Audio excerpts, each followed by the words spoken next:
இன்னைக்கு நம்ம வீட்டில் கூட்டு, பப்பாளி கூட்டு, கீரை, காண கீரை. இது எந்த உலகத்தில் வச்சுருக்கோம், நம்ம தான் ஃபஸ்ட்டு வச்சுருக்கோம். காணத்தில் கீரை கூட்டு, பருப்புன்னு மாற்றி போட்டுட்டோம். ஆனால் அது ரொம்ப டேஸ்ட்டாக இருக்குது.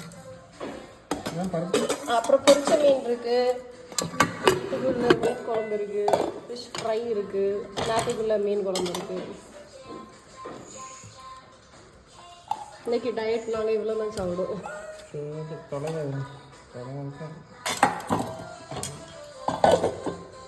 அவ்வளோதான்.